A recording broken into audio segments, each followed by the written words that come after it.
Hello everyone and welcome back to a brand new episode of NASCAR Heat 3 Career Mode. I hope you're all having a great day. Today we go to round number 2 of the Cup Series playoffs, as well as we start the playoffs for the Truck Series and Xfinity. There we come to the Truck Series. Obviously we missed the playoffs, but we had subscriber Gavin McQueen in the truck. He started down in the 8th position, so it was a pretty solid starting effort. We finished 2nd at Bristol in a must-win situation to get into the playoffs, and McQueen would work his way forwards pretty quickly throughout this race. He would actually climb up to P2 once again here in the closing corners on the final lap. He's coming through the penultimate corner down into the last corner. It was John Hunter Nemechek coming through on the exit of the corner with the lead as McQueen would get sideways, but he would come through to finish in the 2nd position. And now as we jump straight through to the first playoff race of the Xfinity Series with Noah Gragson in the car as our playoff driver for this playoff run here as we come through turns 1 and turns 2. Wasn't a great qualifying effort by Noah as he went down the back straightaway 3 wide, but as he closed in on the final lap, still in P16, he had pretty much gone nowhere as he came through turns 3 and turns 4. For the final time, there you see the number 15 looking to his inside as he would come through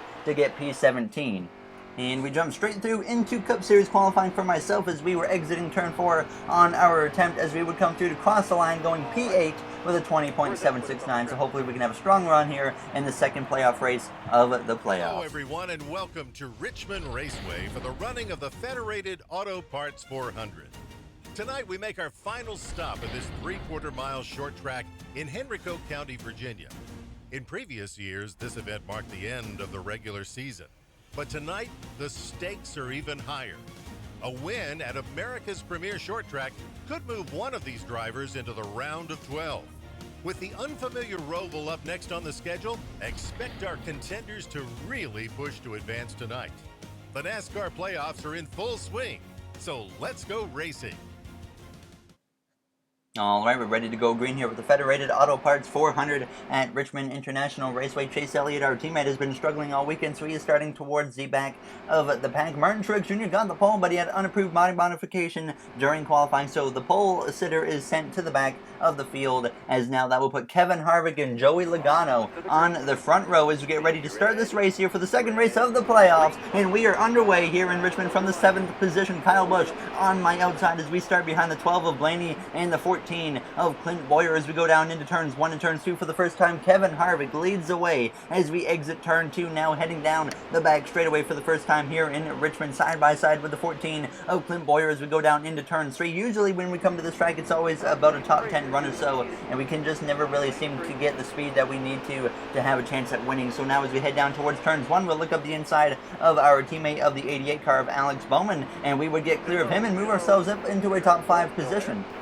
So a solid start here so far within this first lap and a half for us here at Richmond as we go through turn 3 on the back bumper of Ryan Blaney. We would get stuck behind him for about a lap or so, but as we came to lap 4 now, we would actually jump up the inside of him going into turns 1, and we would take over the 4th position as we would be able to clear him on the exit of the corner. And now as we came through on lap 14 of 24 in the stage, it was Kyle Busch who had started putting on the pressure behind me. He was much faster than me, so I stayed over to the right-hand side of the track past the midway point here in stage 1, and we let Kyle Busch get to our inside as we go through turns 1 and turns 2. I wasn't going to make it too easy on him. We tried to battle it out a little bit as we went down the back straightaway, but Kyle Busch did have the advantage as we went down into turn 3, and he would take over the 4th position.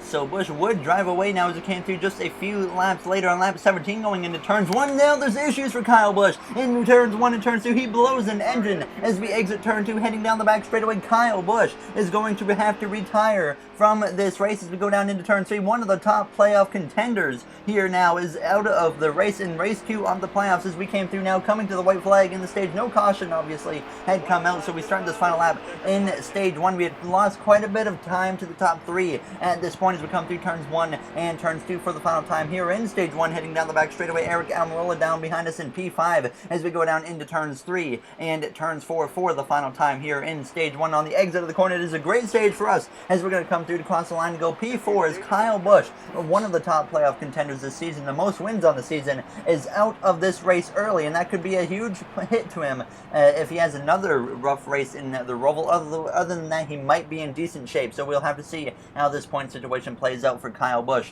as we would not come to pit road, so we would stay out and get ready to restart in the 4th position. Some minor playoff implications to start this race here in Richmond now as we advance to the second stage with Kurt Busch winning stage 1, so he picks up a playoff point.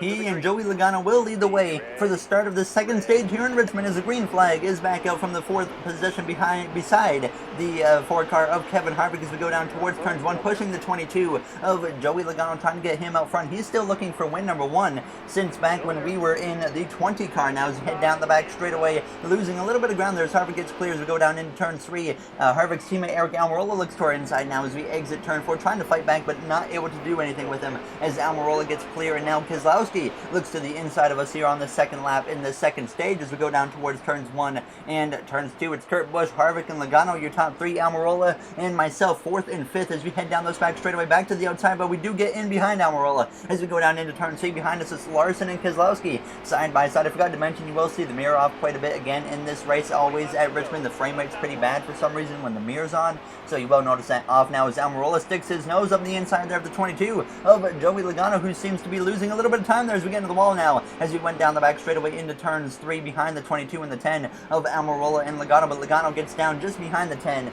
of Almirola there as we exit turn 4. Larson now looks to our inside as we cross the line to hit lap 4 going down towards turns 1 and turns 2, so certainly falling off the pace here with these a little more worn tires as we exit turn 2 down the back straightaway, still side by side with the 42, and we're going to let him and Keselowski come through on the inside to get ahead of me as we would drop down now to the 7th position. And as we came through now on lap 8, still in P7, behind Brad Keselowski and Kyle Larson as we exit turn 4, crossing the line. Now there's trouble, and playoff contender Clint Bowyer goes spinning into the outside wall now as he hits pretty hard with Daniel Hemrick as well, as that's going to be another big playoff implication now for Clint Bowyer in the 14 car. So 2 playoff drivers take big hits here at the start of Richmond in this first stage and a half as we're back underway here in Richmond midway through stage 2. 11 laps remain here in the second stage as we go down towards turns 1 and turns 2. Kurt Busch continuing to lead the way. Martin Truex Jr., who got the pole, still working his way through the field at this point as we head down the back straightaway. He got no stage points, but Truex is in a pretty good position on points as we go down into turn 3 on the inside of Keselowski. We would get clear of him and look to the inside of his Penske Racing teammate of Joey Logano in the 22 car as we come through to cross the line with 10 to go now in stage 2 as we go down towards turns 1. We're now going to look to the inside of the 4 of Kevin Harvick as we exit turn 2, clearing Joey Logano as we go down the back straightaway, and now a chance to get back up into P4, which is where we finished in the first stage earlier. We would then lose a little bit of ground as it came through on lap 16. Alex Bowman, our teammate, had gotten up in the mix into P5 as we hit 6 to go in the stage, and I decided, you know what, we're going to be a little nice to him and give him the inside because it was clear that he was faster than me at this point now as we exit turn 2 down the back straightaway side by side with our teammate of Alex Bowman as we go down into turn 3. He's going to go through on the inside, and Joey Logano is actually going to get to my inside as well. Him being faster than me, I decide as well to let Joey Logano go at this point, and as we come through towards the final lap in the second stage, Logano had actually gotten past Bowman and had now run down Kyle Larson as we start this final lap going down towards turns 1 and turns 2 in the 6th position just behind our teammate of Alex Bowman. I didn't really plan on making a move on him because Alex Bowman, our teammate, could use any points that he can get at this point after the first race at Las Vegas in the playoffs as we come through turns 3 and turns 4. Bowman will hang on to P5, myself 6, and our other teammate Chase Elliott will get P7 in the stage. So a very solid effort for the 3 Hendrick Motorsports cars inside of the playoffs, and then we got William Byron somewhere down in probably the mid-20s as Kurt Busch gets another stage victory, so he gets another playoff point as we would pit this time for 2 cans of fuel and 4 tires to come in P4 and exit in 30th place, unfortunately.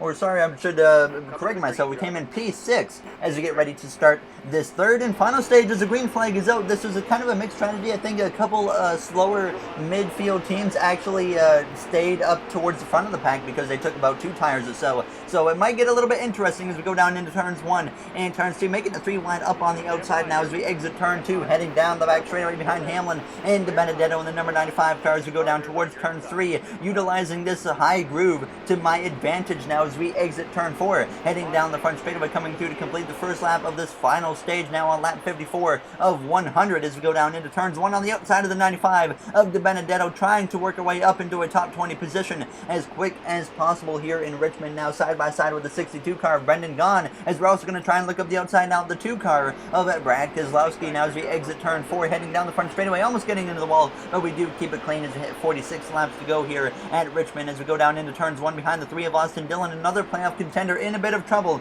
and so is his brother Ty Dillon. So we might see both Dillons get eliminated here in this first round as we go down towards turn 3. We're going to make a 3 wide up the middle between Gone and Dillon as we come through the center of turn 3 and turn 4. We clear Dillon on the exit of the corner and continue to move forward, following Denny Hamlin for a bit as we came to 42 to go, making a big move up the inside of Reed Sorensen and Hamlin. 3 wide, a very light move on my part, but it works as we're now up to P17, as well as looking to the inside of Landon Castle and moving up into P16 as we come through turns 3 and turns 4. And we would continue moving forward. We had gone past Kyle Larson, Ricky Stanley, moved up to P14 here on lap 68, now looking to the inside of Ryan Blaney for P13, and we would clear Blaney and now get behind our teammate William Byron as came through on the back straightaway on lap 69, a run on Byron as we're going to look to the inside of him now as we go down into turn 3, up the inside there of our teammate of the 24 car of William Byron as we exit turn 4, and now we take over P12 as we come through to cross the line. He tries to fight back as we go down towards turns 1, but he would not really have anything to fight with, so we would continue moving forward. We had gone past Eric Jones as well, and we would now run down towards the top 10, but now Kozlowski had been moving his way through the field as we passed him earlier, and he had looked to my inside as we came through on lap 76, so we fade in just behind him and dropped back to P12, but like I said, we were running down these cars up ahead, and as we come through on lap 83, looking to the inside of Chris Buescher, who is having a pretty solid run here in Richmond as we head down the back straightaway, trying to take over the 11th position again as we go down into turn 3, and sure enough, up into 11th we go now as Kozlowski's putting the pressure on our Hendrick teammate of Chase Elliott. He would get past Elliott, and now we would come through on lap 86 with just 15 to go, looking to the inside now of our teammate of Chase Elliott, and sure enough, we would go up the inside into turns 1, and we would take over P10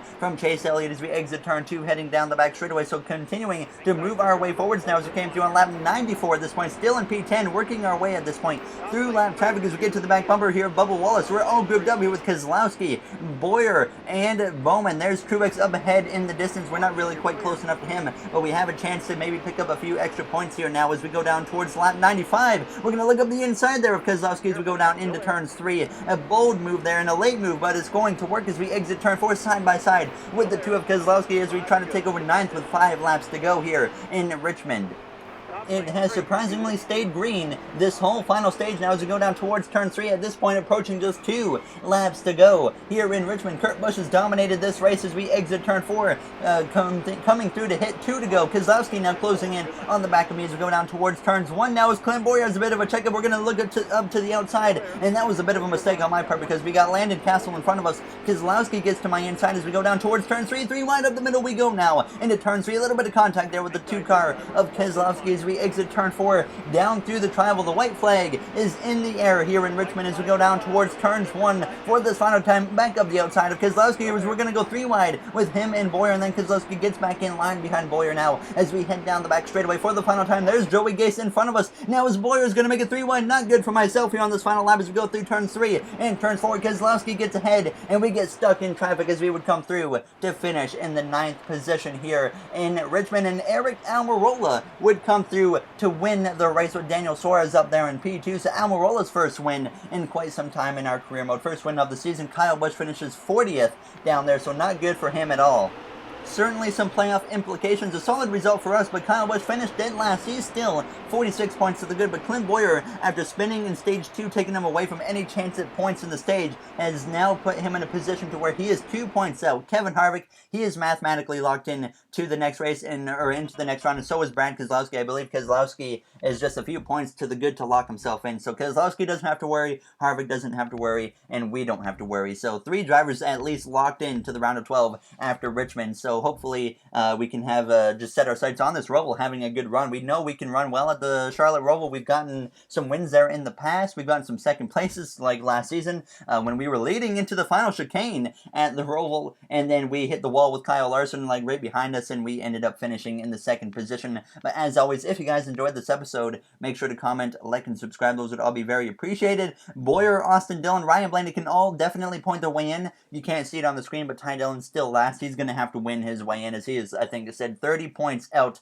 of the round of 12, so he has some work to do. But other than that, it's going to be a good battle here for the Charlotte Roval, so we're going to see who the round of 12 will be in the next episode. So thank you all for watching, and I will see you guys in the next one. Have yourselves a great day, everybody.